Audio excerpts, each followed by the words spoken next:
I don't know if you noticed this, but has your Instagram been updated with the new like format? No. So it's not exactly the same. Should I update it right now? Sure, you can do it live, and I can show you mine as well. What I'm showing Benji right now is this is the normal feed, right? But look what they've added down here. Of course, they have a Reels tab. Yes. By the way, they made it easier than ever to swipe between the two. Yeah. And then over here, they actually added a DMs tab as well on the bottom bar. So remember what we said? DMs, Reels, and I forget, and stories. Those were the three things. Can you make it so it automatically pops up in your DMs? What do you mean it automatically pops up in your DMs? So when I go on Instagram and I'm going to check a DM, there's a lot of times where I get distracted by the first post because it's so good or like it's a friend of mine or another creator. Oh, that's a good question. Right? And I was thinking if you could set it to that. Now, it wouldn't be in Instagram's best interest because they get you into that feed. So anyways. I don't know if that's the case, but all I'm saying is that they're moving things around in the app, which again, to me is always a signal that things are changing, right? The DMs being in the middle on the bottom bar is significant to me 100%. because they know it's an important place for people to go to. Now, if you can set it so it just opens up to that, I think that hurts content on there, right? But it helps the user. Yeah, and I bet you, given that it's Facebook or Meta owned, that they won't do that, just knowing how they behave. But it does exactly highlight what we talked about last week. Literally the three things that they said on that stage are that stories, Reels, and DMs are the three things that are driving growth on the platform. Think about what the first three tabs are. Stories, Reels, DMs. Is it? Is stories the first thing? Well, that's the only way you can access stories is by going to the home feed. Oh, got it. Right? Yeah, so stories, Reels. So you go down the list and they're changing it. Now, the thing that's interesting to me is that the actual viewing experience on TikTok, this is the thing that Adam Mosseri highlighted last week, is that between the home tab and the Reels tab, there's really not actually as much difference other than the way that the UI looks and slight changes to the algorithm. There's actually a lot more similarity than people realize. It's just that Reels tends to draw from a larger network across all of Instagram, whereas home tends to draw from your following a little bit more, like the people you follow. So that's really the main distinction, right?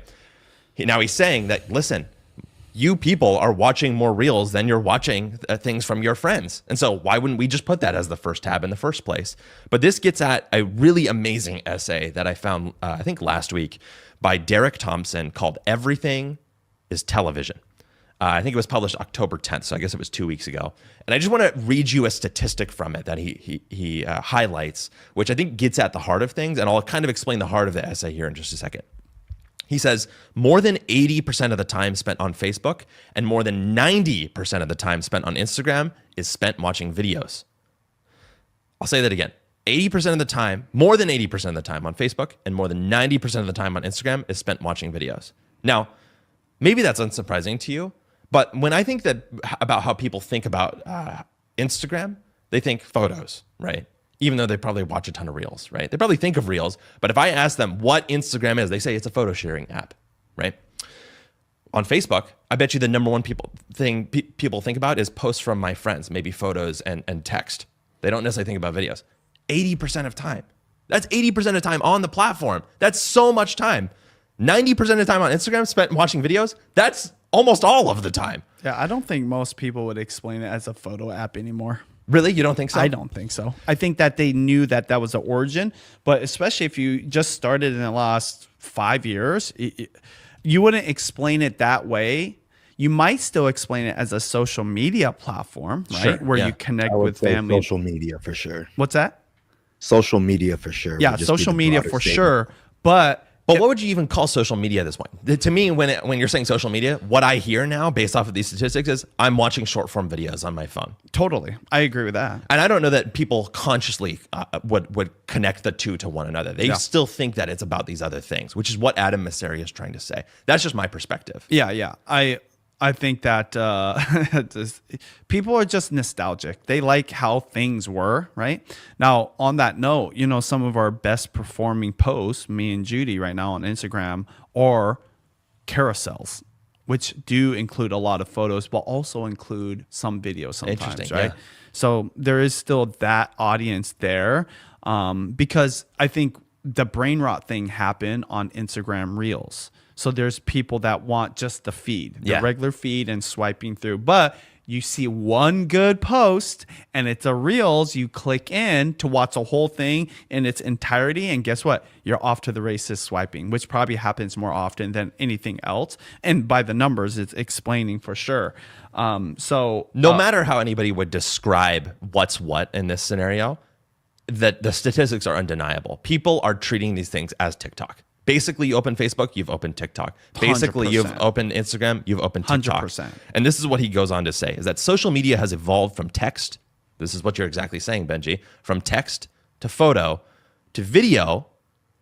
And then he says, this is the interesting part, to streams of text, photo, and video. And finally, it has seemed to reach a kind of settled end state in which TikTok and Meta are trying to become the exact same thing.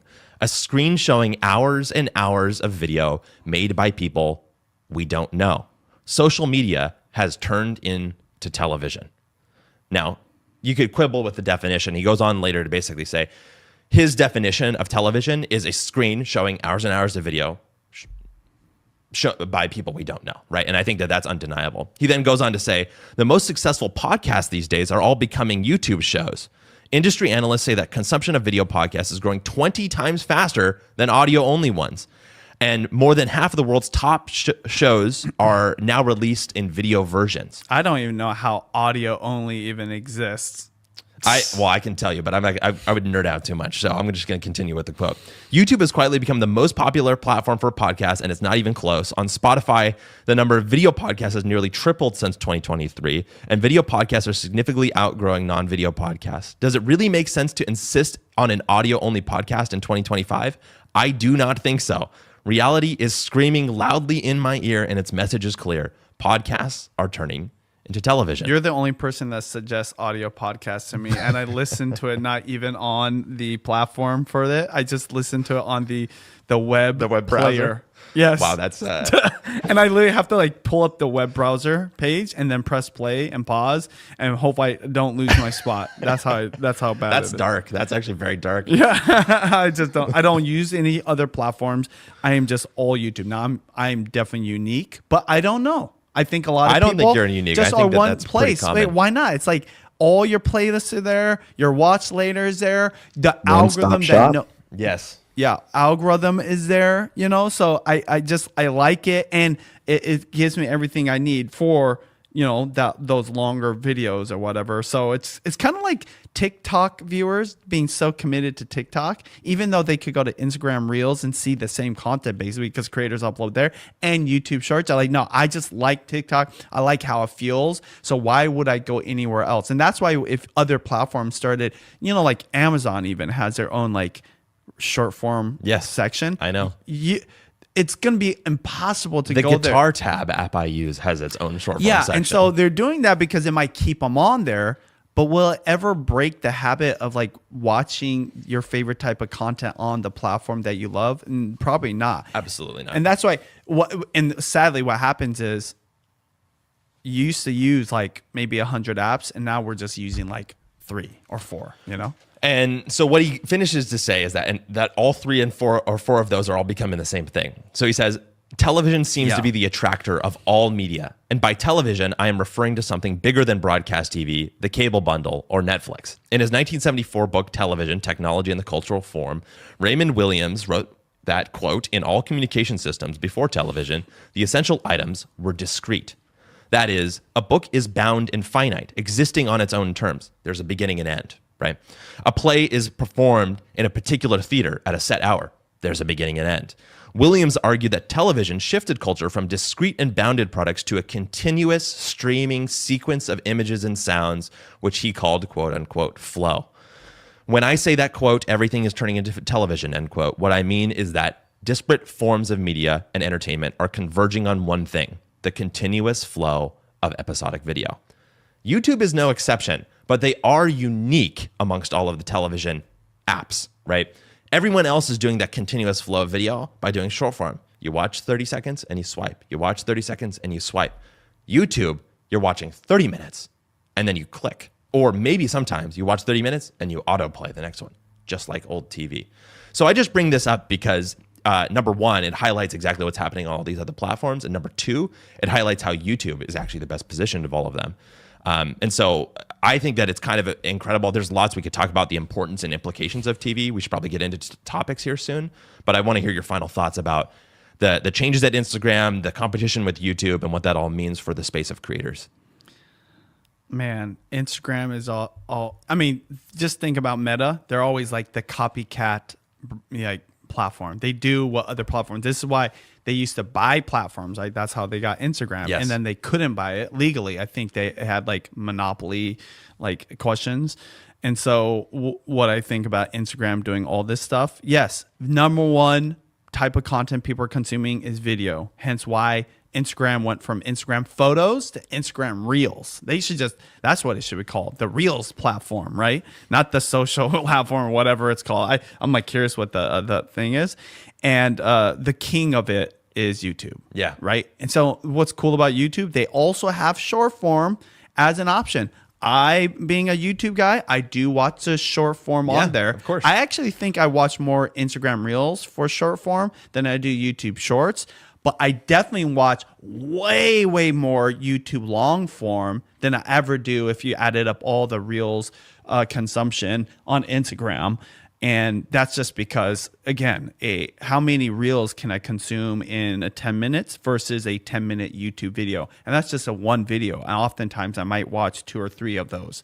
So this is why if you look on, I think a lot of people's like screen times, YouTube is number one. If not, at least tied for number one for the other app that is your favorite. So Yeah. video is a way to go. And that's been the case, by the way, though, since like 2014 when all these other platforms started integrating video. And this is just the natural progression of it. Yeah, it is the natural progression of it. I think that I bring it up because it speaks to your experience with it, speaks to the broader statistics that everybody sees now, which is that streaming is beating out broadcast TV.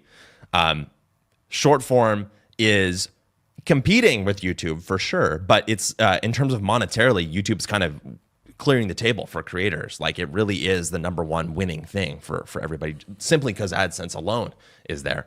And the number one streaming platform of all of them is YouTube. And so more and more, I just want to bring it up now to kind of plant our flag in the ground once again, which is that TV is YouTube is the new TV. And if you want to take advantage of that, the best way to do it is to build for TV.